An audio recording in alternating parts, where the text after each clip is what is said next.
We are live on YouTube. Thank you. And we are live on Zoom.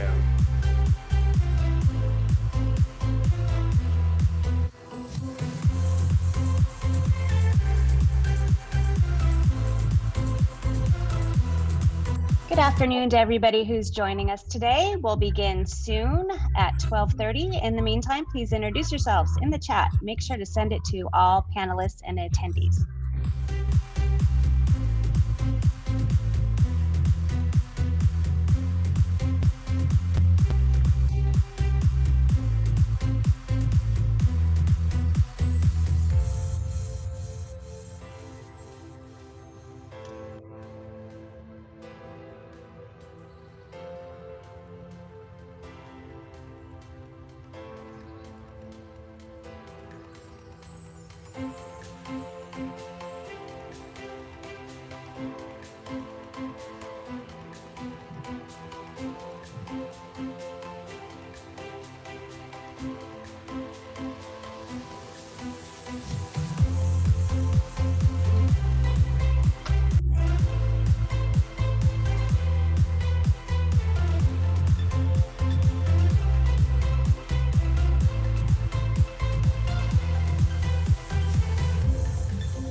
Welcome everybody. We'll go ahead and get started for today.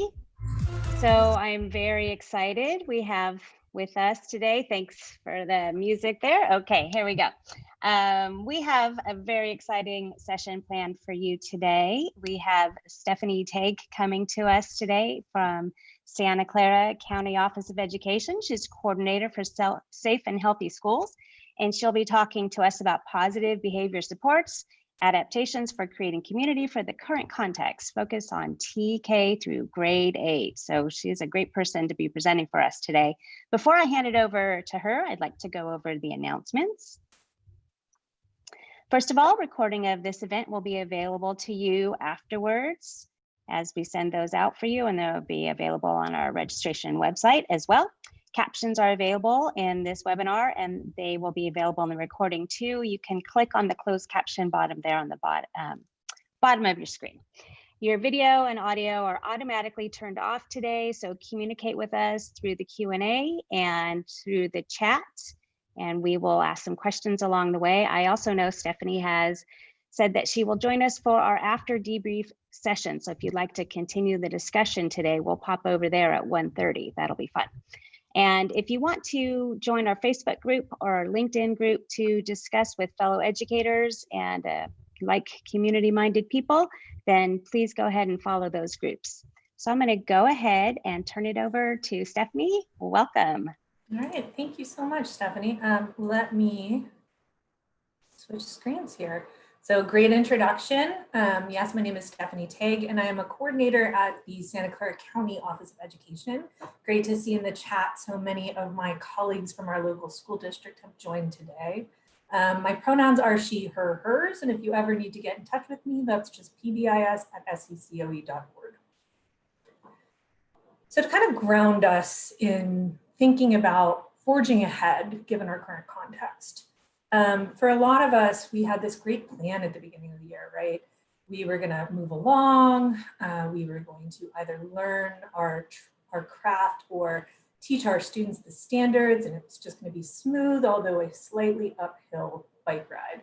But then reality hit, and suddenly the course became a lot more convoluted. There's a lot we still don't know, and we still don't know exactly what to expect. We also don't really know how children and families or our colleagues are really faring during this pretty much nationwide trauma. So I'd like you to take a moment and check out this quote by Coretta Scott King. "The greatness of a community is most accurately measured by the compassionate action of its members." So when we think about community in our current context, I want you to re-look at our reality. So along the way, there were many courageous community members, some of them might have been ourselves, that helped to build the zip line and crank the gondola and recommission the cruise ship in order to get us to our final destination. Whoops, I forgot to update that slide. So instead, what I'd like to talk about is Maslow's hierarchy of needs. So when we think about community and we think about how students, families, and our colleagues are faring, we know that most needs exist on a hierarchy. So at the very top is self-actualization. So this is like the very tippy top of where any of us are going to want to be. We have esteem, we have community and love and belonging, we feel safe, and our physiological or basic needs are taken care of. So I'm going to ask you to think about where really might students be in our current reality. I'm going to ask Brian to go ahead and open up that first poll. And so you can choose whether self-actualization, physiological, but what do you think is the most salient for children and youth right now? Give you a couple moments to answer and then we'll see what everyone thought.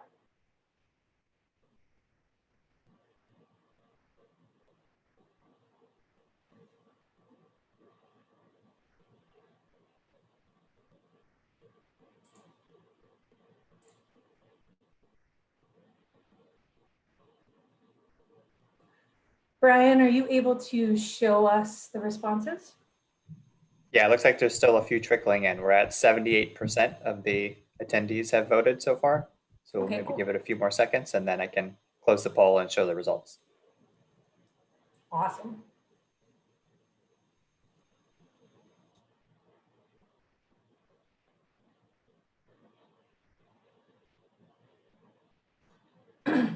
Okay, so the big winner here being safety. We want to make sure that students, youth, and children feel safe, but we're also looking at a second here of love and belonging. So I'm going to close this for all of us and ask you, think of that same student and what if our little mountain climber was affected directly by the pandemic? So there might be grief, basic needs. Maybe I am part of a family that doesn't have adequate access to healthcare. We're not going to pull this one, but just think, where might my reality fit on this hierarchy? What if I separated parents and oftentimes or sometimes they disagreed in front of me about whether I would return to school in the fall?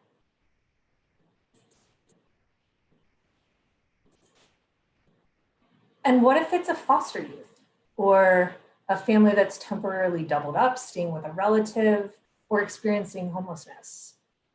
What if I'm a student that maybe suffered from school refusal in the past? It was not a great place for me. Where do I live on the hierarchy? So as we think through all of the needs that students have currently and moving forward, I'd like to ground our thinking in today's session to remember that before we can ever address Bloom's taxonomy, we need to Maslow. So we need to make sure that students have these things if they're ever going to be able to move through academic coursework of any kind of rigor. So in order to do this, we know from quite a lot of research that our role as educators is to reduce risk factors in whatever way we can and increase resilience factors. So if we can eliminate certain things, such as inconsistent roles and expectations, or disruptive or dangerous behaviors, and increase the classroom community and the school community to be built around strong social relationships and healthy interactions, we're more likely to have children and youth experience wellness and well-being. So where do you start with all of this? Actually start here with inconsistent roles and expectations across setting. So I am a social worker and I started my career not in education, but actually in direct practice mental health. And so what I would do was something called wraparound. We would go to students and children and adults, schools, places of work, home, and community, and help them learn how to navigate it just a little bit better. One of the first things I noticed was that the inconsistency in behavioral expectations is rampant. It's not just different in my home or in the multiple homes I might have, my community, but even within school, when students shift between settings, the rules are very unpredictable. So I have to learn a new program, a new set of behavioral skills every time I move around. So this really did happen with all of us when we switched to online learning and, well, crisis learning after shelter in place. So I want to call your attention to the picture on the right. Now we have some Evergreen Elementary School District folks on the line, but this is from Laurelwood. And so in the very beginning, when shelter in place went into effect, Laurelwood used some core values to teach the expectations and these consistent rules to all of their students and staff. So we are going to be responsible and attend to our academic needs, but what I want to point out here is that they were respectful and that they focused on addressing teachers and peers correctly by their name and using kind, positive language. So it doesn't always look as beautiful as Laurelwood's. When we first went to remote training at the County Office of Education, we started with some expectations for one another that were very simple and based on that first levels of physiological needs. So we're going to ask everyone to be respectful, be safe and cough into our elbow pits, wash our hands, and follow shelter-in-place protocols. But within time, we were able to use these same values and move into a higher level of skill set for one another, as well as for our students. So this is an expectation for online meeting that I borrowed from Orange County Office of Education. So this was something that everyone that was Zooming in Orange County was taught and was able to do. So being on time, muting yourself, wear appropriate clothing, and help others to navigate the virtual setting. When you think about your virtual classroom or learning space, you want to define the expectations that you're promising to teach. If you are a school that has core-wide consistent values, those should definitely guide what you consider for each of your settings and locations. You do want to seek some input from students and families. And this isn't just around how we might phrase our expectations, but we also want to be reasonable.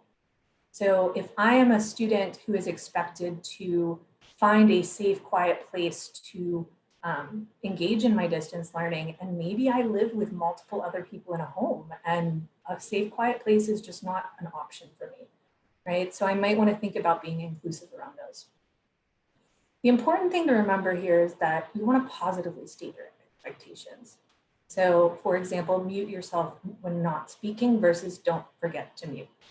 One tells us what to do, and the other gives us more room to come up with our own opposite behavior.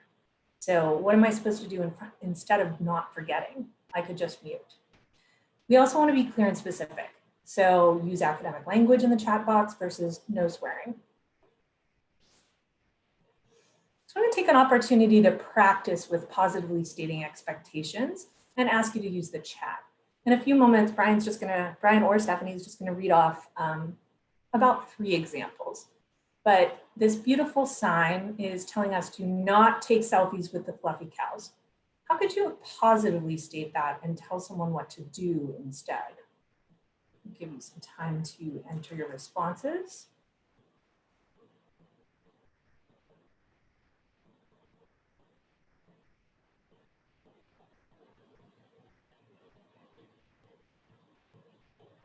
All right, Brian, do we have any great positively stated fluffy cow expectations? Sure, I'll read some for you. Oh, thanks, Stephanie. Please keep distance from wild animals. Beautiful. Please be respectful of fluffy, sorry, it just flew up, cows. Shyness to cameras.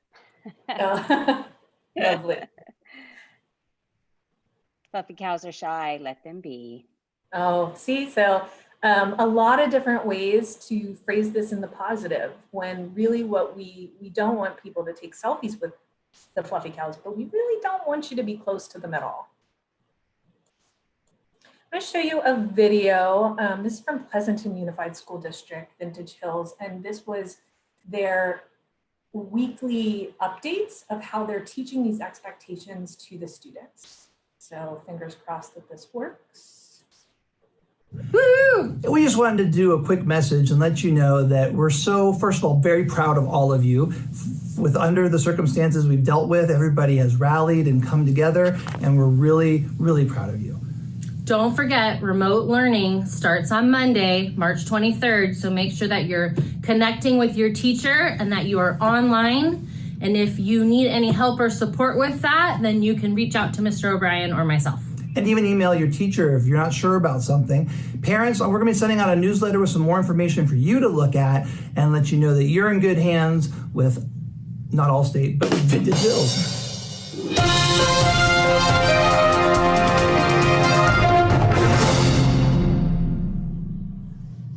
All right, we're back to let you know and remind you, as you guys are at home, make sure that you keep washing your hands for 20 seconds. And just like we're practicing social distancing, just be safe and take care of yourselves, all right?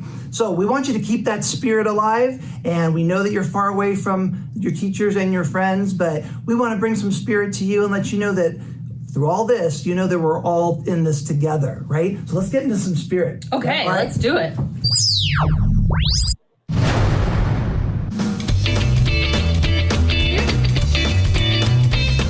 All right, now this is only gonna happen if we all work together. Now who's in?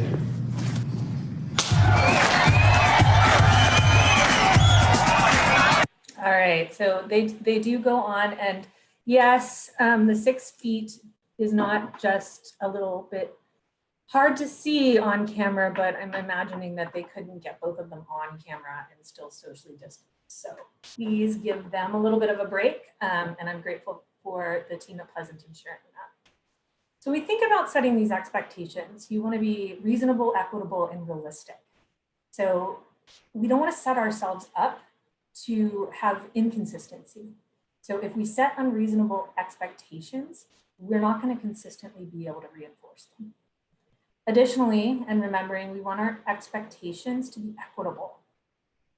For a lot of us, if we believe that the expectations or the rules are unfair, unteachable, or unreasonable, we're not going to do them.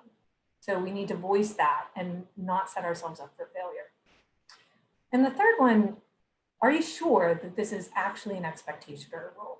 Because if we can't dedicate time to explicitly teach an expectation, then we don't have the right to really expect that behavior or skill.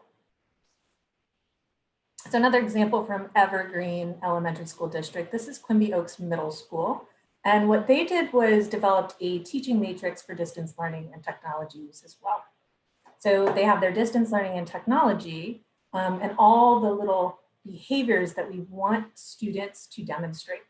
What's really cool about what Quimby Oaks did was they added a homeroom every morning for their middle schoolers.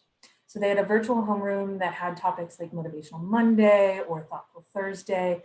And they actually had about 98% of their 900 middle schoolers come and engage in these brief morning social, emotional, and connection sessions. So why do schools do this? Why do teachers do it? Why do we develop this system for teaching and prompting behavior? So you're gonna have an opportunity to chat in a moment, but let me first get to my sneaky questions. So academic and social emotional behaviors develop at the exact same time.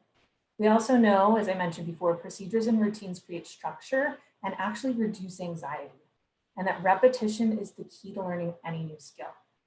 So in a moment, I'm gonna let you guess, for a youth to learn something new, how many times does it have to be repeated? So this is for a youth. Go ahead and enter your guesses into the chat. And then I'll ask Brian or Stephanie just to read out about 3. I'm seeing 8, 7, 3. All right, excellent. You guys were very close. It is about 8 times. So when we're practicing a new skill or utilizing a new skill in a varying setting or location, we're gonna have to practice it successfully about 8 times with a student. And what about with us? How many average times do adults need to repeat a skill before they can learn it? Go ahead and enter into the chat.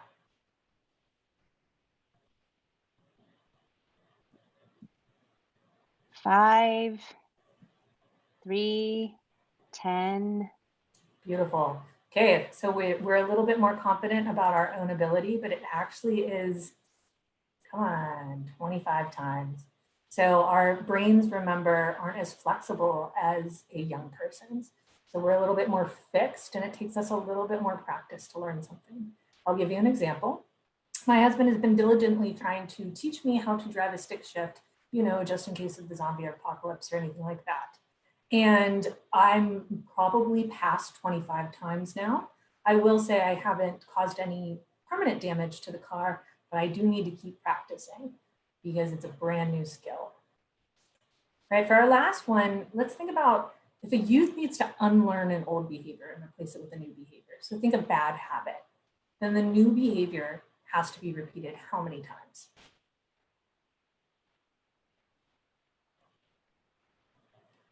$15, 10, 25. All right, so our 25 was the closest guess, but thinking about these less desirable habits, we're gonna have to practice them 28 times before they're gonna have any sort of fluency or fluidity with them. So when we think about online and computer or distance activities, most youth and children spend most of their online time engaged in entertainment. The behavior that I use to communicate during Fortnite is not appropriate typically for the school setting. So if we have a lot of kiddos coming back to us and we're doing a hybrid or distance model, we really need to think about teaching those appropriate online classroom behaviors because they're gonna have spent a lot of screen time over the summer picking up some misbehaviors. So when you think about setting your classroom routine or behavioral expectations, we have some pretty basic things that we're all gonna need to do. So one of them is entering the classroom. So the ask here would be, think about how can students be welcome to class? And how would a teacher greet students individually as they enter a classroom at the beginning of each setting? Remember, we're trying to build context and community, and greeting you as you enter is one of the best ways we have to welcome someone into the space. What about working independently? What really are your expectations for students when they're asked to do independent tasks? And when we're thinking about the younger children, we need to think about what the expectations are for parents to support a student working independently. So is there a weekly online office hour that students or a caring adult can join when they have a question? Can we email or schedule a meeting with the teacher or another member of the classroom staff? And finally, thinking working in groups. If you're going to have students learn collaboration, we need to engage them in some sort of group work. So what are the expectations for this to be a safe space for everyone engaged in the group? So we're all going to use each other's preferred names. We're going to support each other with using technology at home in the community. So when we think about our expectations, it's actually a twofold. We're not only teaching this specific behavior, but we're actually promoting pro-social skills. And if we can be a little bit more intentional with how we use these, we can support students' social emotional needs as well. So the specific behavior might be, again, to contact your teacher if you have a question or challenge. But there's a pro-social skill that's being demonstrated when a student engages in that behavior. So they're showing you awareness of when help is needed and how they access help. What about joining class on time? Well, that's personal rights and responsibilities. And managing that device responsibly, that's demonstrating a skill to set, monitor, adapt, and achieve goals. So how am I gonna set a goal that my device is charged and that I don't lose the charger and that I remember my passwords? It's an example of embedding some of these social emotional expectations within the matrix that I've shown you before. This is from Early Mart School District. And what I like about what they've done here is they did talk about entering the class and communicating independent work and independent work online and independent seat work, but they added this fourth column. So how am I going to support social emotional learning? So I'm going to be truthful, I'm going to try my best, I'm going to report problems immediately, And I'm going to teach the students breathing techniques to help them learn some coping strategies for frustration. One other example of this matrix concept for all of you is what it looks like at home. So if our children are to engage in online learning effectively, we need to support them in moving through their day as efficiently and problem-free as possible. So a lot of parents choose to set up some family values, and those can also mimic the school or the classroom values or be independent. So what does it look like to get up in the morning? What about learning time? How does time to relax look? Do I get to self-select, or do I have a menu of things I can do? What about getting ready for bed, right? So how can we predict some of the behavioral errors that might happen throughout the day, whether it's at home or in school? If you want more information. Stephanie, Oh, go ahead. may I ask you a question? Are you able to turn your camera back on? Oh, is it off? Sorry. Thank you. Can you see me? No, still black. Now? There you are. Yes, thank you so Beautiful. much. Sorry about that. Okay, thanks for interrupting. So if you are interested, there is a great resource out of the Office of Special Education Programs called PBIS.org, and they have great handouts and briefs on how to set this up for yourself. That's absolutely free, and I welcome you to check that out. All right, moving along, let's talk about the wellness and well-being. So we want to increase those resilience factors. We want to build social skills, healthy interactions, and strong social relationships, which again is a challenge to do in a virtual setting. So remembering Quimby Oaks again, or Quimby Oak. So this middle school built in a system where they could have recognition of students. So any staff member could nominate a student on this online form, and they were able to recognize 252 different students during the most recent shelter-in-place distance learning. Students were mailed something to their home, and so it was a coordinated coordinated offer across. So remembering that it's not just about an online recognition or a letter home, but there's actually a scientific principle behind this, and it's called the positivity ratio. What we know is that relationships thrive with a positivity ratio of 5 positives to every negative, corrective, or ignoring. What's cool about this is it doesn't just work in education. We have a lot of research to support that, but they've actually found that it works with business teams as well. So Lasada and Heafy found in 2004 that when they observed teams in Fortune 500 companies, that the teams with the highest performance, meaning they're making the most money, they're increasing the revenue, they're producing the most product, those folks actually had a 6-to-1 positivity ratio to negative when they interacted with each other. For the teams that weren't doing quite as well, but weren't at the bottom of the barrel, they had about a 2-to-1. So they were 2 times as positive to negative to one another. Now, the lowest performing teams, the team that I myself don't think I would want to be on, actually had 1 positive to about every 3 negatives. So I'm 3 times as likely to hear something negative from a teammate than I am to hear any sort of affirmation or praise. All right, here goes nothing. So Gottman is another example, and here's hoping this video works. It did not. Try again. Okay, go. Ever wonder why some couples make it and others don't? Scientist Dr. John Gottman did. He spent 40 years studying thousands of couples to find out exactly what separates the relationship masters from the relationship disasters. Shakespeare compared love to a rose. Gottman uses a different metaphor, an emotional bank account. You know how a regular bank account works, so what's an emotional bank account? It represents the positive and negative balance in your relationship. The best couples maintain a high balance. Couples that break up are often in the red. You make deposits through positive interactions, and you withdraw through negative ones. What does a deposit look like? It's a simple act of showing your partner that you care for and support them. It's as easy as sending your partner a good luck text before a meeting or cooking them dinner after a long day. And pay attention when your partner shows you their admiration and support. Notice when they're investing in your relationship. Thank you. A withdrawal is either hurtful behavior toward your partner or ignoring their invitations to connect. But withdrawals and deposits don't have equal weight. In fact, Gottman found it takes 5 positive interactions to make up for 1 negative one. Happy couples maintain at least this 5-to-1 ratio. If you make constant deposits and keep your balance high, you're saving up for a rainy day when you'll need to cash in on that goodwill.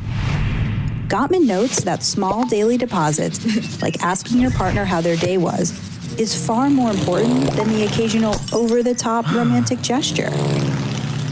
Positivity leads to more positivity. This is not about keeping score. It's about investing in your relationship and your shared emotional bank account, moving from me to we. So keep your balance high by doing nice things every day and recognizing when your partner does them for you. You'll build up that emotional bank account in no time. Okay. So within this, we don't just want to have blanket positivity. So the actual evidence-based practice here is called behavior-specific praise. So behavior-specific praise is different than other accolades or acknowledgement because we are telling you exactly what it is that we saw, that we enjoyed and appreciated and would like to see again in the future. So when we think about this, there's a difference between just that good job and having the conversation. So Sergio, thank you for emailing your question after the lesson. That was a great example of responsibility. So let's watch an example of our young friend.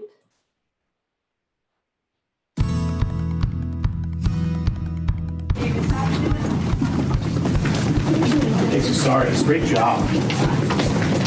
Oh, Mr. Newton must like his blue shirt.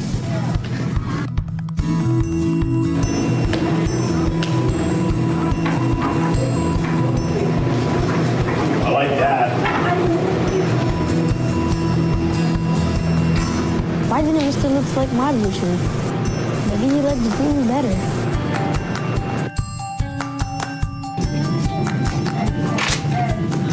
Sorry, I like that.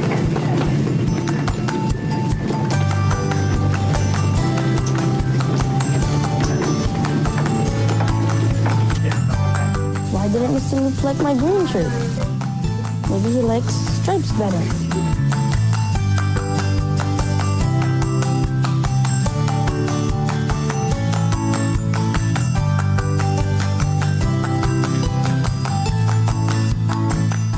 Mr. Lutz said anything to me. I'm wearing his favorite shirt. Why is Mohammed upset and confused about Mr. Lutz's student feedback? Perhaps because Mr. Lutz needs to be specific when he gives feedback on students' positive behaviors. Let's try this again.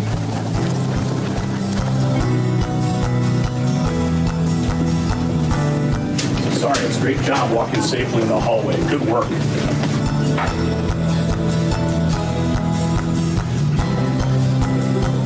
Sorry, thanks for being responsible with dumping your tray and picking up the trash.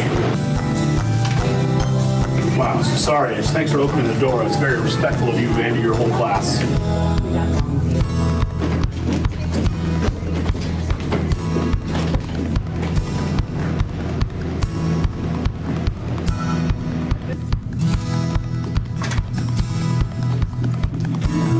Hey, Mohammed, can I borrow you for a second? Yeah. Hey, I've noticed today you've had a great day following all of our building-wide expectations. You've been safe, you've been respectful, you've been responsible. I've seen you walking safe in the hallway.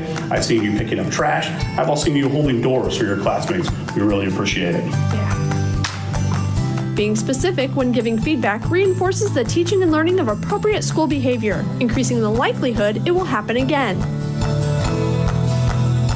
Okay. So you can see that the other student is better able to understand the reinforcement and the attention or connection if we're more specific with it. So the second student, Mohammed, was able to demonstrate those behaviors because he had noticed that Tesarius had been reinforced.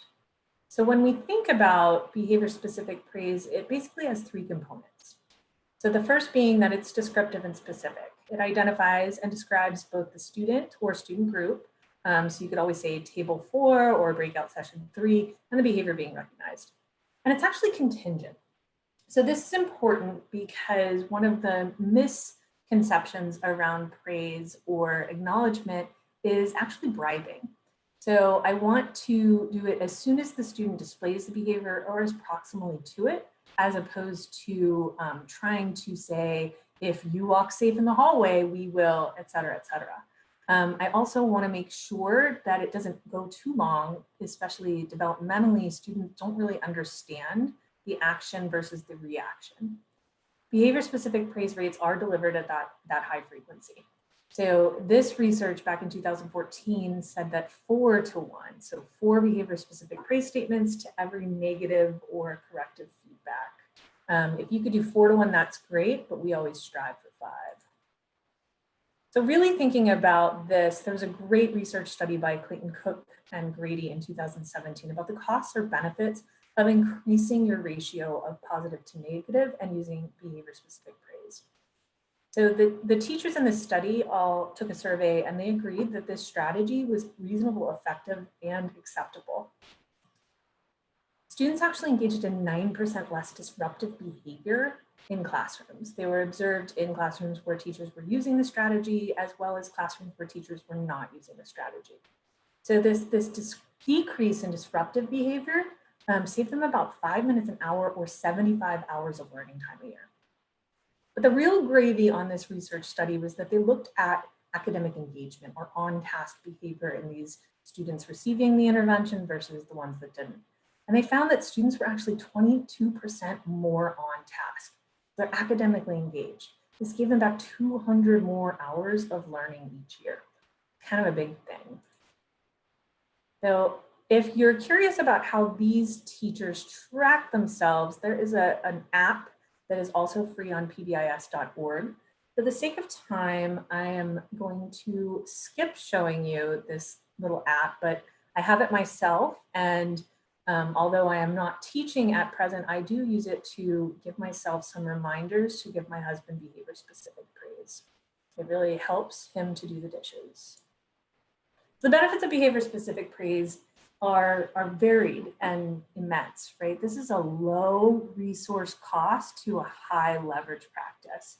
So if you can take behavior-specific praise forward with you in your own life and in your teaching, it's not only going to help you reduce the disruptive behaviors and increase academic engagement, it also helps students to build a system, an internal locus of control. So feeling that self-esteem, feeling like they do have agency and power in the world.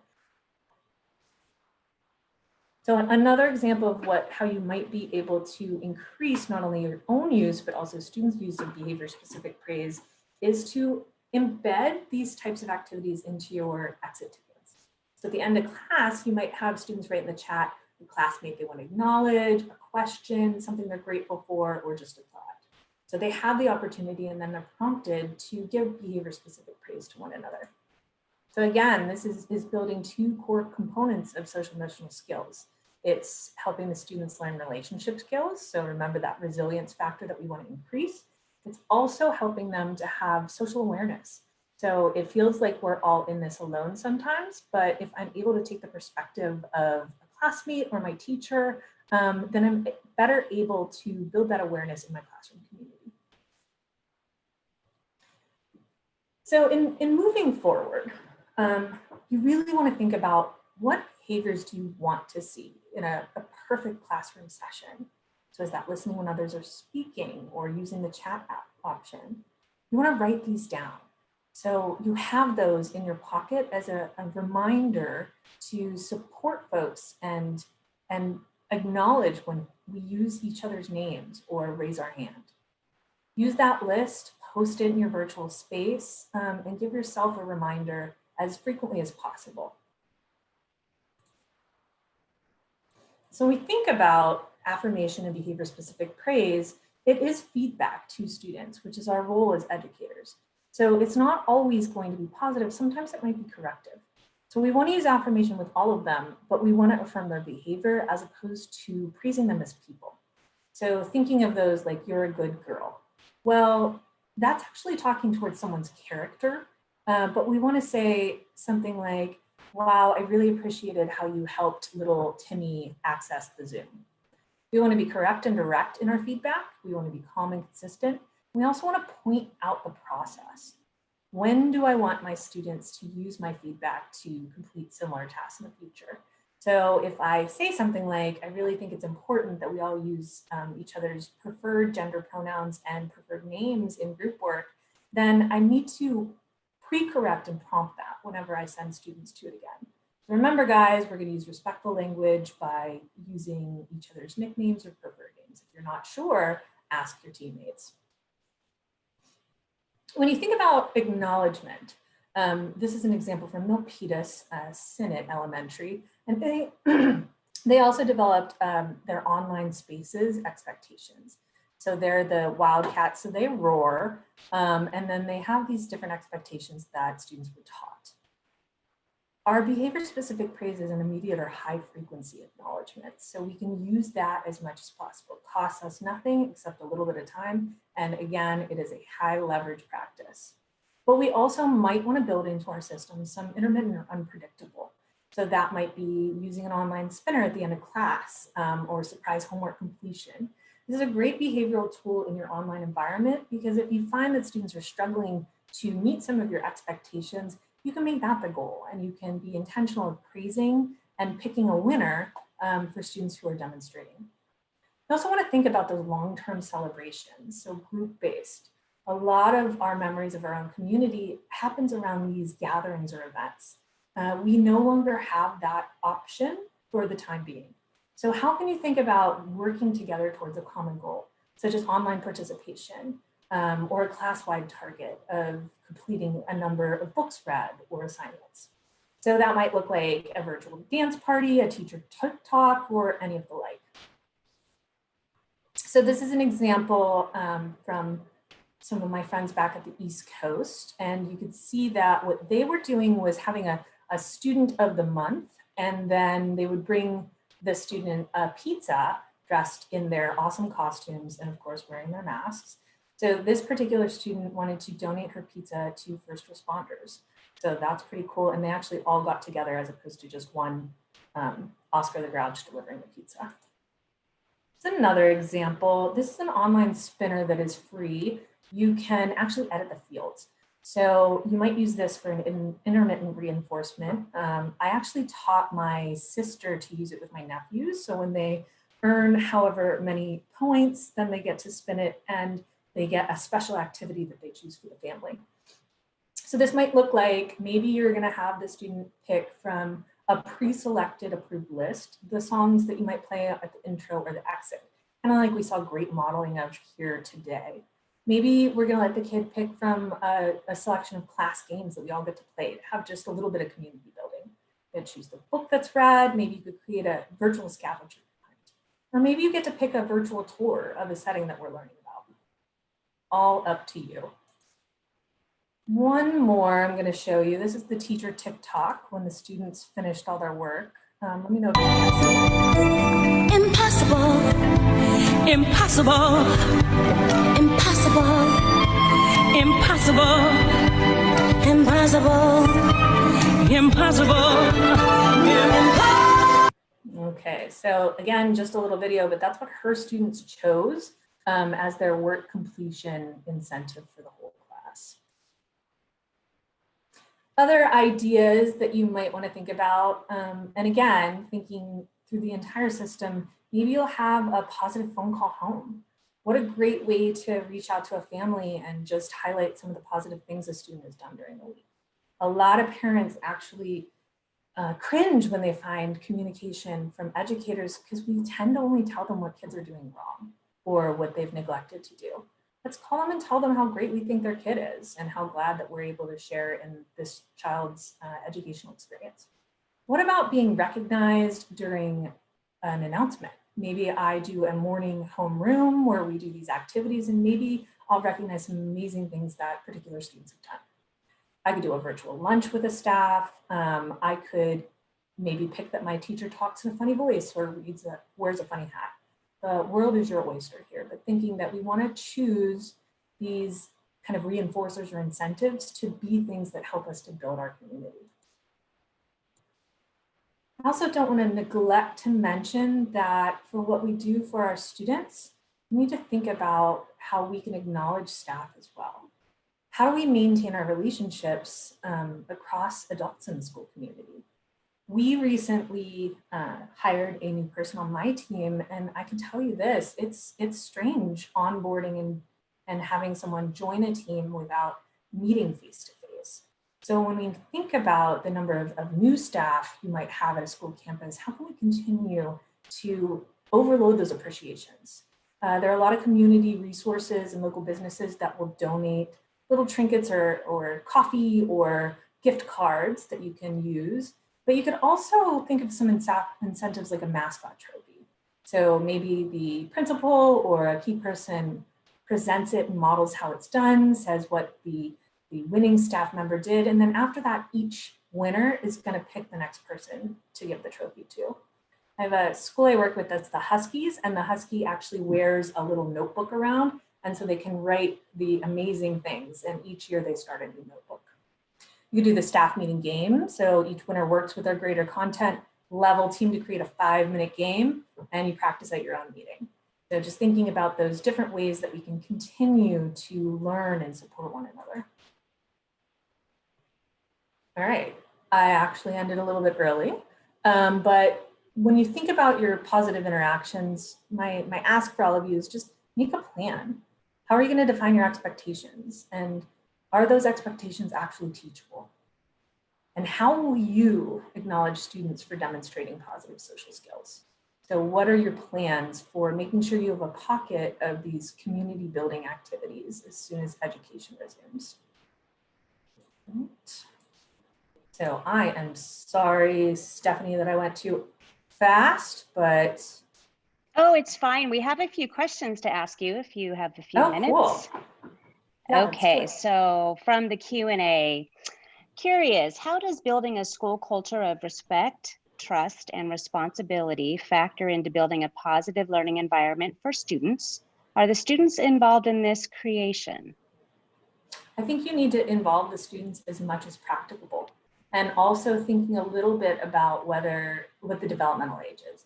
My usual rule of thumb is you need to get student feedback 4th grade and up to the full extent, and then think about the little ones. So when we work with the little ones, especially the ones that are new to the school system, we might want to think, what does it mean to maintain personal space?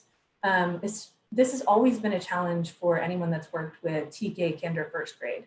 They don't have a concept of personal space. It's actually something that we learn as we age. And so we have to think about what's that going to mean for them. So that's why a lot of teachers you'll hear saying, okay, crisscross applesauce on your square. So thinking of those parameters that are going to make sense in their language. I would involve, if you want them to buy into it, you've got to ask them what they think. And so even if there's some non-negotiables for you, have the students pick an icon or a way to demonstrate it and visualize it. They can make posters of what it looks like at home or in the community for them to be trustworthy or responsible. Sorry, I just talked a lot. Hope that answers. No, that's great. Thank you. What would a homework completion treat be? I guess some examples of that. I think as long as it's something that you're thinking of as building community. So I did give the one where the students that completed the most assignments or what have you, they got the pizza delivered, but it doesn't have to just be that. You could have I would actually advocate that you take it easy on yourself and go for a lower percentage. So maybe I have an assignment and maybe I'm not even scoring for correctness. Maybe I'm just in the beginning trying to get our students to submit into the online platform.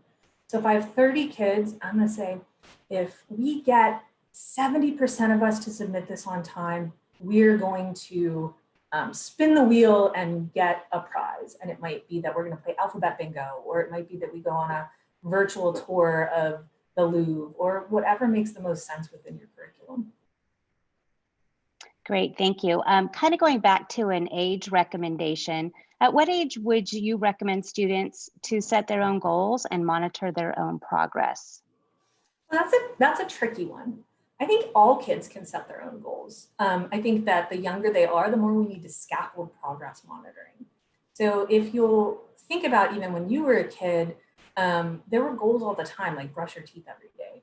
And some parents and some of us might, for the little ones, give them a very visual way to start tracking their progress. That's where like sticker charts came from, right? So every time you brush your teeth at night, you're gonna get this sticker. And then at the end, look, you made your goal, you brushed your teeth 10 nights in a row. But for older students, you might wanna scaffold a little bit differently in the beginning, have them just participate. If you just show up on time, we're gonna get to this goal, and then maybe have a conversation with differentiating with them. So it depends on what they want. So kids are always different. I used to do a lot of goal setting work in my work as a school counselor. And some of the students would wanna, I don't know, get straight A's or make honor roll. And other ones just wanted to have someone to sit next to during lunch. So getting to a point where students are comfortable enough to be real with you about what their goals are is something that you can strive for. Great. And we have a kindergarten teacher here. My friend Julie is asking any specific resources on starting community with kindergartners who have not been in a public school. I think it's gonna be even trickier for you, Julie. But think about what their fears are when they did come in the traditional setting. So in working with the littles, a lot of their questions are about like the schedule. When do we eat lunch? When do I go home? When do I get to play with my friends? And so if you can make it as chunkable for them to understand how we ask for help. How do I ask for help if I can't button my pants, right? It's the same way I ask for academic help. I think it's gonna be really tricky, but finding as many ways to normalize what it means to be sitting and attentive, and keeping in mind that you probably don't have very long of attention span time with them. So keep it as varying and fun as possible. Thank you. Another question here. How can you create a less competitive environment in which a student who is unable, perhaps homeless, no resources, doesn't feel as though they're letting the whole class down in pursuit of a treat? So keep it anonymous and make it based on percentage. A couple things that we've made mistakes of as educators is we'll do perfect attendance awards. Nobody's perfect. So why do we set our standards to be so high? Why can't we work together and do 90% attendance award? And that way, even if a couple kids are struggling, then they're included. The other thing that you have the power to do as the educator and the one running the incentive system is you can say, well, you know, I understand that you have a really hard time with internet connection or finding a safe place to learn. So every time you show up, it counts as 2. We don't have to tell anybody else about that, but you'll actually be because it's even more of a challenge for you, your points are gonna count more. And so it'll help that kid to have a little bit more ownership without feeling like there's no way that they can participate. Great, thank you. This one question here, we usually give a behavior award each month. Any ideas on how I'd pick a student since I would see them less while virtual teaching? And I think you need to narrow down what is observable. So come up with what those values are and kind of go through and pick one each month. So this month, I'm just gonna work on advocating for myself by asking questions. And I'm gonna find a student that demonstrated that. Maybe next month, it's just using kind words in the chat, right? You don't have to tell them that's what you're looking for, although it's actually will increase the behavior if you tell them that's what you're looking for. But if you make it the parameter shorter for yourself, then you'll be more likely to find just that one thing. You'll train your brain to observe it. Great, thank you. Lots of people have been asking if we would be able to have access to your slides. Would you be able to share those with us at some point? Yeah, I'll email them after. I have to take the videos from the educators out, but you guys are welcome to everything else. Great, so yes, we will be sharing those afterwards for those of you who are asking. Okay, I think at this point, we are probably ready to hop on over to the debrief session. So if you would like to join us there, Brian has dropped the link in the chat and you are also emailed that as well. And Stephanie is going to join us. Stephanie, do you have the link? I'm looking in the chat, but I will look in my email. Great, it's just a few up from Brian. So if you would like to discuss further and attend with Stephanie and ask some more questions, then we would love to see you over in the debrief session. So for now, I think if you have the link, Stephanie, we'll pop over there. Okay, great. I'd like to thank you for this webinar today and thank everybody for attending. Hopefully we see people attending again tomorrow, which will be our last official webinar of this series, but we'll see many of you at the debrief session in a few minutes. So we'll pop there. Thank you.